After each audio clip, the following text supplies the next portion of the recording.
চাপাবাজি করতে গিয়ে ধরা খেলো।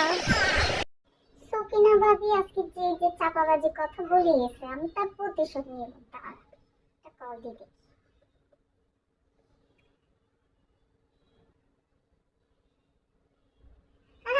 ভাবি কি অবস্থা? ভালো আছেন? আরে আমার কথা বলিয়েনি না। আমি তো আজকে সকাল থেকে পুরো টেনশনে আছি, আপনার ভাইয়া না যা করলো। না বললে না বললে কি হয়? আচ্ছা বলতাম, আচ্ছা আচ্ছা ঠিক আছে ঠিক আছে, শুনেন শুনেন। আরে আমি তো নিজেই জানি না যে আজকে আমার অ্যানিভার্সারি, বাট ও কেমনি কেমনি অ্যানিভার্সারির কথা মানে মনে আছে।